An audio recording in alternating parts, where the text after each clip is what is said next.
Yep. General Haig. There you are. Hi, Al. Mr. President? Yeah. I think you ought to know that the little gals out here that have been doing this job taking calls Yeah. have said they've never had a better reaction in Good. all the time they've been here. Really? And I think you ought to know I've been over hundreds of these things now. I know. And the main theme is you are in charge, the president's back in control. This is great. He came across as a leader, the old Nixon. Yeah. And I tell you, that's the main theme. Now, Yeah. we've got all kinds of good stuff from the economists and Sidlinger and... Oh, really? And Harris said it was absolutely superb. Sidlinger... Who'd Harris say that to He called in here. to you or No, the girl somebody? was taking the... Yeah, and what did Harris say? Harris was pleased, huh? He said, right on, hit the pressure points. The fact Right. that labor has been reasonable and the prices were frozen, not raised. What did Sendlinger say? Singinger said he was most impressed by your maintaining the flexibility to move in either direction Right. when required. He said I talked to him on the phone. Oh, good. And But he thought it was the right move. he thought it was the right move. Mayors from a number of cities have come in. Everyone. I talked to Connolly. He was very pleased. Well, I think the best part of it is that it not just the substance of the action, but More the fact who's in charge of this darn place. Exactly right. And the people said, so many have said, thank God no more Watergate. And there are just any number of calls of that. That's what we've got to do, you know. Regardless of what this asshole Dean says, we just got to pay no attention to it. Just give it the back of our hand. Don't you agree? I do, sir. And these girls are just keep running here. They say they've never had it like this. Right. And we're getting a lot of people that don't like the substance, but have picked up the phone and are calling. They don't like the substance, huh? Well, a lot of people, yeah. There are a lot of nitpickers on didn't go far enough or didn't like control. But what do they call then for? Nothing. No, just call the bitch about that, huh? Yeah, but the fact that they pick up their phone, these are all freebie calls, and we were getting tremendous reactions. Overall, it's. But if they don't like the substance, that would be then a lot of negative reaction. But oh well. No. The girl said no. It's interest. It's non-Watergate. It's presidential center of the stage. And we're in charge. And we've never had more congressional reaction, according to Bill.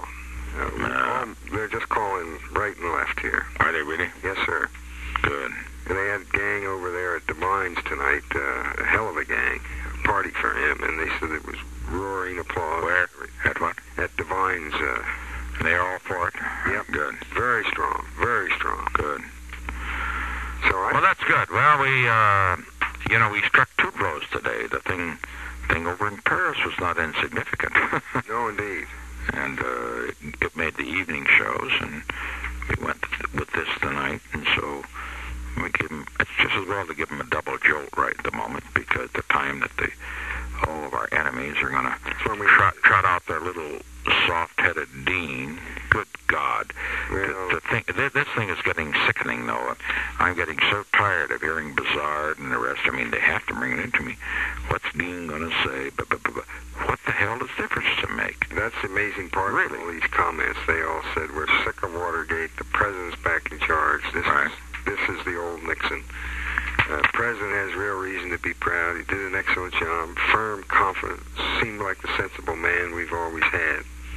And that was a reference to Watergate. Right. It's good. Damn good, sir. Good.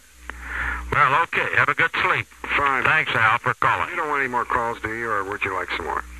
Well, if you get something, call me. I'll be here for another hour. Okay, sir. Fine. Call me in another half hour, okay? Okay, sir. Fine.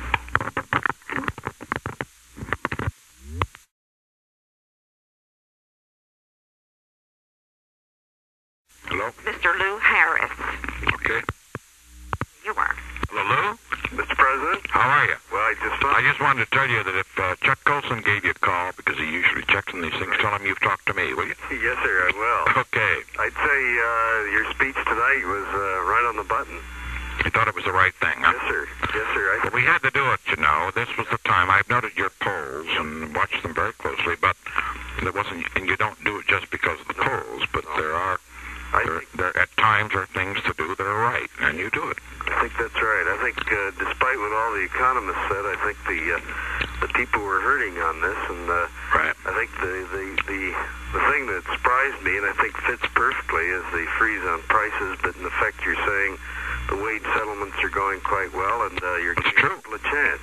Well, actually, the wage settlements have not been inflationary in the first 6 months, so why stick it to them? That's right. And I just talked to Fitz on the phones a few minutes ago, and I said, now look, as long as you don't, he's in the middle of one, and Woodcock's coming up in September. We've got everything else behind us. Yep. And I think they may behave as a result of this, otherwise they wouldn't have. You see? No, that's right. I talked to Dick Gerstenberg, General Motors, about 2 weeks ago. He said they were most surprised. They expect a pretty good settlement out there. Right.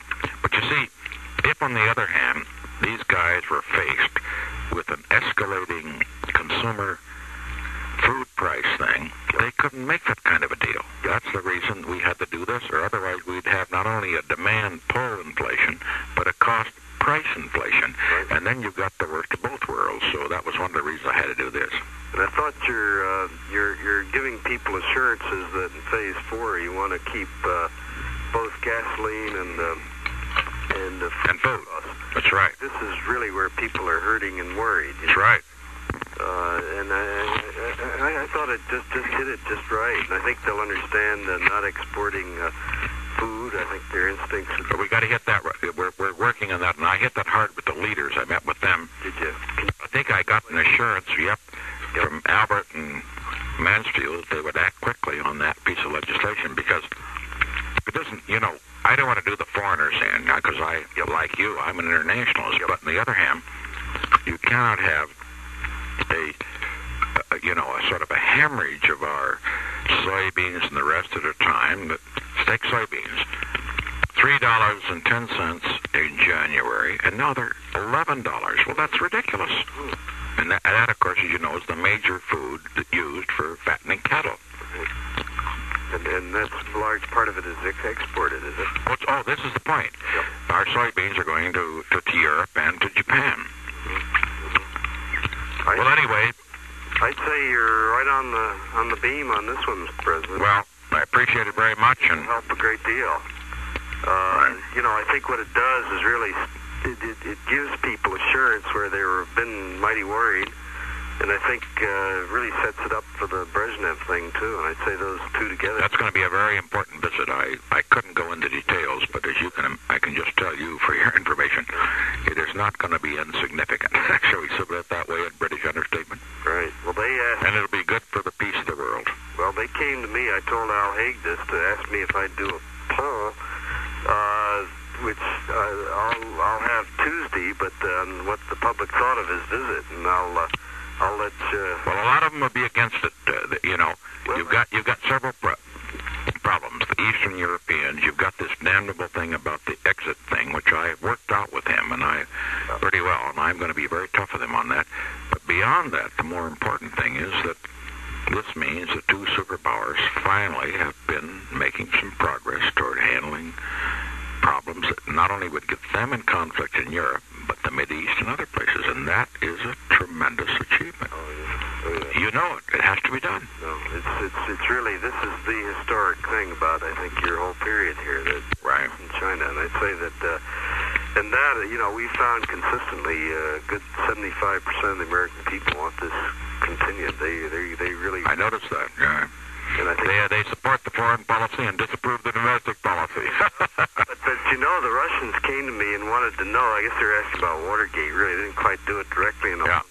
So what I did, I had trouble, explain. They thought there was some conspiracy against you. You see. And yeah. I said, well, no. And finally, it dawned on me. I went back to October '72, and I said, look, here's 26 ratings of the president, and he's negative on about 10 or 12 of these, you see. Yeah. I said, now let's look at it today, you see, in May. This is May, and I said, it isn't a lot different, you see. And under our system, we just have people, our presidents always get criticized, and yet the important things at the top of the line here, relations with Russia, you see, and peace in the world. You bet. And he shook his head. Russians and China. That's right. Oh, I had China up there, too. Yeah, relations with Russia and China, you see. Right. And he looked, he said, and I said, remember back at the end of early November, the president was elected with 61% of the vote, you see. Yeah. And, well, that took me about 6 hours, but at the end of it, he said, I see. I said, you see no real change. Yeah. He walked away quite happy, I think. We've got the visit worked out very well. We have the agreements virtually all worked out. You do, what? I won't tell you what they are. I couldn't, and you wouldn't want to know. No, I wouldn't. But they've got that. Henry and I have been working on them, and Henry's done a fantastic job on it. Well, I think... And incidentally, this thing today in Paris was not insignificant, you know. Very good. No, I think that's good deal.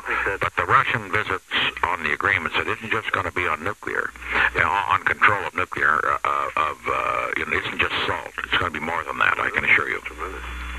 More than that. It's much broader. Oh, it's tremendous. Mr. President, I think those two together are going to go a long way to clear the air here. Oh, sure. Well, the Watergate is one of those miserable... It's one of those things that happen, and it's just disgusting, but it'll pass. Yep. I thought Maurice Stans held up. Did he? I didn't see it, no. He seemed to handle it very well indeed. Well, good to talk to you, Lou. Mr. President. Thanks. Thank you, sir.